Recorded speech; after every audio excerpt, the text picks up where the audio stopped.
Welcome to Suburban Living. This is Ed, doing a little experiment out here today. I'm putting together a pack for some ultralight hiking / camping. This is a day pack, really. I'm not going to go over the contents of the pack, but I'm going to talk a little bit about a couple different stove options that I have. One stove option I have is a very inexpensive stove option. It is just a pop can stove. As you see here, I made this one.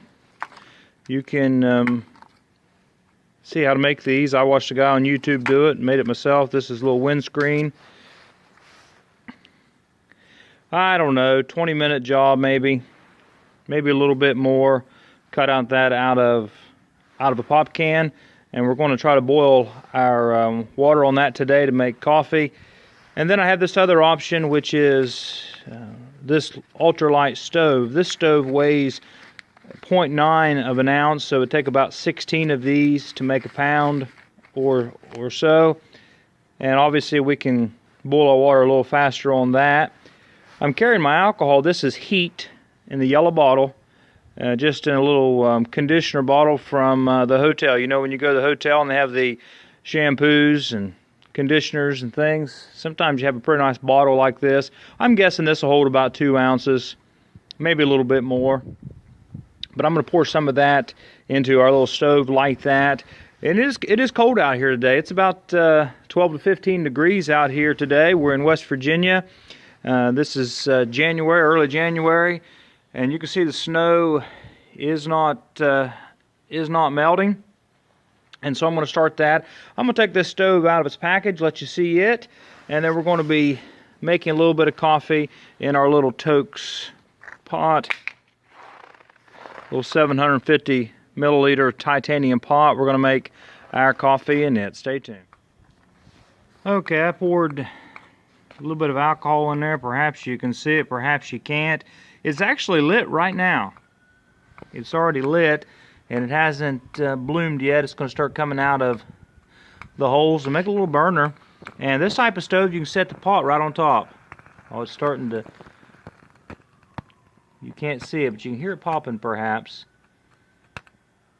And this will be a good experiment to me to see about how long it takes to boil this water out here, as cold as it is, to make this little cup of coffee. Let me get this other stove out and I'll show you what it's like. Okay, although, again, you can't see this out here today. That little burner's burning. I prefer this. I'm turning it off now. It's so small, it's hard to get a comparison of how small that burner is, but it folds out nicely there, enough to hold the little cook pot in there. Alright, also you can't see this in the daytime. It is burning though, I assure you it's burning.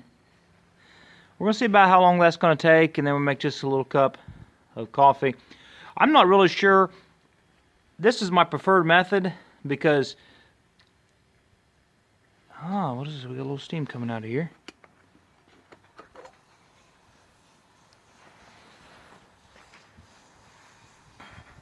Okay, we're not at a rolling boil yet, but we're coming close. We're coming close. Been about 2 minutes so far. I like this method because this little stove goes in a stuff sack, goes right inside of here. I can put one of the small Bic lighters. I can put one of the small Bic lighters. I can put the fuel, the stove, the stuff sack, even part of a bandana down inside this little pot with the lid on it. But I also like the idea of being able to have an alcohol stove, and it weighs almost nothing. That little stove weighs almost nothing, and so weight for weight, there's not really a lot of difference, I don't think, because you have this canister that kind of weighs up a little bit. Then you have your fuel here. So I think it's going to be on personal preference. I may bring both of them along if I'm on a longer backpacking trip, just to have a backup. Okay, we are boiling. And you can see the bubbles perhaps in there. A little over 2 minutes. And we're ready to make some coffee. Okay, I'm not a huge fan of instant coffee. I can drink it in a pinch, especially when I'm out backpacking. But we've got that coffee made there. The stove is still going. You need to make a little smother ring for that to where it'll smother it out. Then you can take the leftover alcohol and pour it back after everything cools back into your other alcohol. Just a couple words of caution. You need to be really careful with a stove like this because you could get the surface where you're cooking. You can get it kind of hot, or you can get it even caught on fire if you're not careful. I set it on this piece of metal. Of course, we're talking about backpacking methods to where we're going to be out perhaps cooking on the ground on a rock or something like that. So I imagine it'd be safe. Just be careful, especially if the woods are dry. Be careful about that. Well, thank you for coming along with me today as I made this cup of coffee. I think I'm going to take this stove with me in my Ultralight kit, but I wouldn't be afraid to take this stove with me, and I may bring both of them along on a longer trip out camping or hiking. You can leave in the comments maybe some ideas that you have, some ways that you might think to do this as well. Thank you very much.